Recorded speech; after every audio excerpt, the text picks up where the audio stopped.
Machinery महोत्सव के अंतर्गत हम लोगों ने आपके जो विलेज है, आपका जो गांव है, उसको हमने चुना है। उसको चुनने का कारण भी ये है कि इस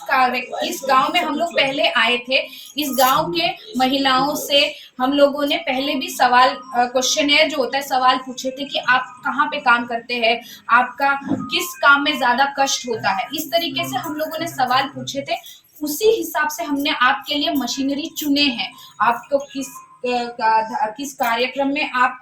किस क्रॉप में आप ज्यादा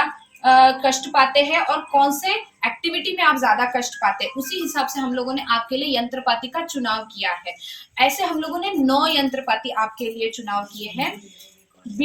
आपका जो मंजी है, मंजी विशोधन से लेके कटाई के बाद आपका जो चोपा छड़ाने तक का सारा मशीन, मतलब शुरुआत से लेके अंत तक आपका सारा मशीन है। हाँ, इसमें आप धान के लिए है, अभी धान के लिए आपका मशीन है, आपका मंजी विशोधन कर सकते हैं। उसके बाद आप धारी में लगाते हैं, यहाँ पे गांव में आप धारी में लगाते हैं कि नहीं, एक धारी में लगाते हैं लाइन सोइंग। तो उसके लिए लाइन के लिए एक 8 रो मार्कर है, वो मार्कर है अगर ट्रांसप्लांटिंग करेंगे तो। अगर आप डायरेक्ट मंजी बोआना चाहते हैं तो उसके लिए एक महिला मानक कृषि क्षेत्र में उद्योगी स्वावलंबी करने लक्ष्य केंद्रीय कृषिरत महिला संस्थान तथा आईसीआर शिव पक्षर पिपिली निकट कुंजर मेलन पड़िया कृषि मेसिनरी महोत्सव अनुष्ठित हो जाइछि। स्थानीय नागेश्वरी एसएचजी संयोजन आयोजित सभा केंद्रीय कृषिरत महिला संस्थान निर्देशिका मृदुला देवी मुख्य अतिथि भाव जोगदे सरकार को द्वारा महिला मानक जोगाई देउथिबा नूतन कृषि जंत्रांश उपर आलोकपात करथिले। एथिसह महिला माने किपरि कम परिश्रम रे अधिकरु अधिक कृषि कार्य करि परिबे से संपर्क रे मत रखी उपस्थित महिला मानक उत्साहित करथिले। एथिरे अन्यतम अतिथि भावे केंद्रीय कृषिरत महिला संस्थान प्रधान वैज्ञानिक डॉक्टर ज्योति नायक, वैज्ञानिक चैत्राली मोत्रे, टेक्निकल ऑफिसर गीता साहा प्रमुख जोगदे आसिथिबा नूतन 9टी कृषि जंत्रांश उपयोगी उपरे आलोकपात करथिले। कार्यक्रम में नागेश्वरी एसएचजी माध्यम ग्रामर अन्य महिला गोष्ठी और ग्रामर अन्य महिला मानक विभिन्न कृषि उपकरण जोगाई देबा पई सभानेत्री सावित्री जेना, संपादक मिनती जेना चुक्तिपत्र करिथिबा बेले grammar Vasudev SHG, Sai Baba SHG, Sankatmochan SHG रो महिला माने उपस्थित रही मुख्य अतिथि मृदुला देवींको ठारो विभिन्न कृषि जंत्रांश ग्रहण करथिले। आज हम लोग आईसीआर सीवा यानी कि भारतीय कृषि अनुसंधान परिषद के अंतर्गत केंद्रीय कृषिरत महिला संस्थान से भुवनेश्वर से यहाँ पर 2 कार्यों के लिए उपस्थित हुए हैं। एक तो कृषि मशीनरी महोत्सव मनाने के लिए और दूसरा है एक custom hiring centre for tools and equipment, जो हम ये पूरी डिस्ट्रिक्ट के पिपली ब्लॉक के कुंजर गाँव में एक self help group, Nageshwari self help group के साथ, जो वेमेन सेल्फ हेल्प ग्रुप है, उनके साथ में एमओयू करना है और उसके बारे में उनको डिटेल जानकारी देने के लिए यहाँ पर हैं। आईसीआर सीवा के बारे में हम सभी जानते हैं कि हम लोग जो विमेन हैं, जो फार्म विमेन हैं, उनकी समस्याओं को, उनकी चुनौतियों को, कृषि के क्षेत्र में उनकी क्या समस्याएं हैं, उनको एड्रेस करने के लिए और जो कृषि के क्षेत्र में उनकी लाइवलीहुड सिक्योरिटी के लिए क्या क्या अपॉर्चुनिटीज हैं, उनको एड्रेस करने के लिए हम लोग रिसर्च, कैपेसिटी बिल्डिंग और पॉलिसी एडवोकेसी के थ्रू काम कर रहे हैं और निरंतर हम ट्रेनिंग करते रहते हैं। आज यह ड्रडजरी रिडक्शन जो हमारा एक मुख्य उद्देश्य है कि जो फार्म विमेन है उनमें कृषि के कार्यों को करते समय, प्रोडक्शन को कार्यों को करते समय जो ड्रडजरी है वो बहुत ज़्यादा होती है, क्योंकि उनकी ऑलरेडी उनकी रिस्पॉन्सिबिलिटीज़ बहुत हैं। उनको फैमिली रिस्पॉन्सिबिलिटीज़ हैं, बच्चों की देखभाल करनी है, परिवार की संभाल करनी है और साथ में खेती के काम भी करने हैं। तो उनको कैसे वो कम समय में, कम शक्ति के साथ, कम एनर्जी के साथ अधिक से अधिक आसानी से कार्य को कर सकें और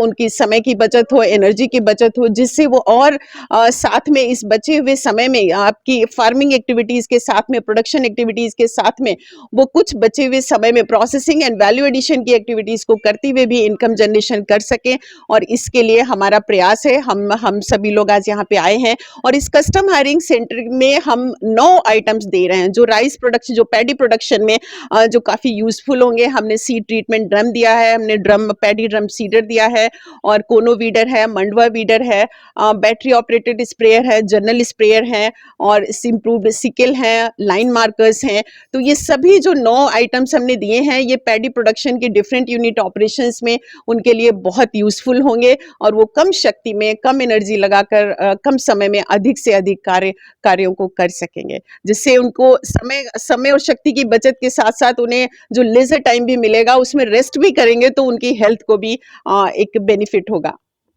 ऑफिसर आईसीआर शिवा हमारे कुंजर विलेज पिपली ब्लॉक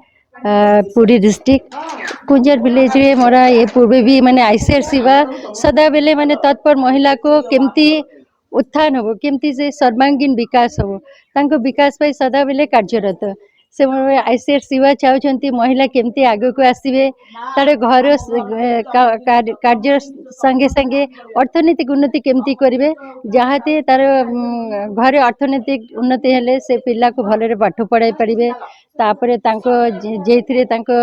स्वास्थ्य केमती भल रही से चेष्टा कर और हमारा सदा बेले देखी तांको केमती हेल्थ भी तांको केमती ठीक रहिबे केमती से मन निज माने कष्ट को दूर करेंगे ड्राजरीटा केमती रिड्यूस करेंगे और तांको कार्य क्षमता केमती बढ़ाइबे से पे हमर माझे माझे तांको विभिन्न प्रकार माने कृषि रे ऊपर प्रशिक्षण देउची और विभिन्न प्रकार तांको बहुत प्रकार तांको जिनिस जंत्रपाति दिया हिची जे न्यू टेक्नोलॉजी जेटा हमर लेडीज माने जेंट्स माने जेटा अपन हेवी रोची से यूज करि पारुनी कारण सेटा बहुत हेवी रहे तांको पई सेटा माने माने सेवन करने को कष्ट कर से केमती लाइट वेट और से मन निजे टेकी के काम करेंगे और जे काम से दिन भर निजे हाथ रे करथिले से समय भितर अधिक कार्य क्षमता बढ़ाइबा पाई और तार भितर से निजे टिके माने रेस्ट भी नेबे से कार्य क्षमता बढ़ाइबा पाई हमर विभिन्न प्रकार टेक्नोलॉजी डेवलप करछंती हमर इंस्टीट्यूट तापर आईसीआर और भी विभिन्न माने इंस्टीट्यूट अछंती जे महिला मानको काम केमती माने रेडियोस सब तांकर जे कष्ट सेटे रेडियोस पे ड्राइजरी कम करिया पाई बहुत प्रकार जंत्रपाति टेक्नोलॉजी डेवलप करछंती सेटा हमरा महिला मानको सदा बेले तांको सामने सेटा रखिची तांको हमरा फ्री ऑफ कॉस्ट डिस्ट्रीब्यूशन करछि हमर विभिन्न प्रकार प्रोजेक्ट थाए ता भीतर तांको डिस्ट्रीब्यूशन करछि कि तांको कामरो केमते कार्य दक्षता बढ़ाइबे और निजे को स्वावलंबी करिबे। प्रथमे 2 वर्ष तले पैसा पाउनथली खर्च करबा को एइने मु चाष करिकी स्वावलंबी हेची आउ मो नाती की मु पढ़ौची एठी मु बरमपुर रे टेक्निकल इंजीनियरिंग आउ तापरे आमे मो प्रिजर्वेशन सब करिकी मु बहुत लाभ होईची आउ चाष करूची जे कोनोसी चाष करे निश्चित लाभ जे कोनोसी प्रोडक्ट करूचा आग फास्ट रे क्वालिटी मेंटेन कर नले गुणमान रक्षा न कले केही नेबेनी आईसीआर शिवा आम पाई सब किछि करिछि नुआ ज्ञान कौशल चाष शिखेछि सब किछि करछि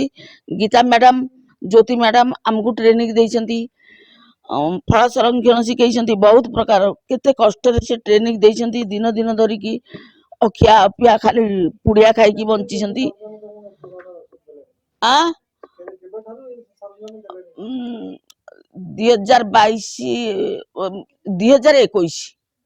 2021 रु सरंजाम देइछंती दा देइछंती कोदाळ देइछंती जंत्र देइछंती स्पेयर मेसिनी आउ घास चटा घास कटा कटुरी साबळ कोदाळ एमती सब बहुत प्रकार जिनस देइछंती बहुत प्रकार ट्रेनिंग भी देइछंती छतु मंजी देइछंती छतु देइछंती कुकुड़ा देइछंती कुकुड़ा खाद्य देइछंती माछ देइछंती आउ एबे जहा मैडम डायरेक्टर मैडम देइछंती देखिनु तो आमे कृषि प्रणाली रे जिनस सब धान विषय रे सब देइछंती आमे तो देखिनु किंतु एमती उन्नत होउनी चाष रे आमे केमती आगे तो पैसा पाउ नथिलु आमे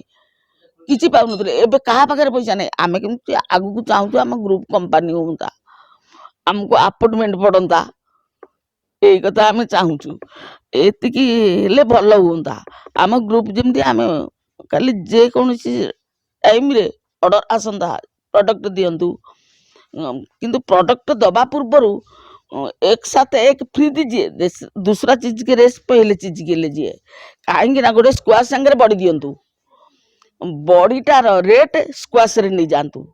कहीं ना ना कौटू आनबे बड़ी आउ प्रथम आडभटाइज करंतु आपण जिनिस द्वितीयटा कस्टमर का मन लीजिए मन नहीं जातु तापर तृतीय हूँ कौन सी एरिया कौन चाहूची कौ एरिया कौन चाहूची सेटा आग देखंतु तापर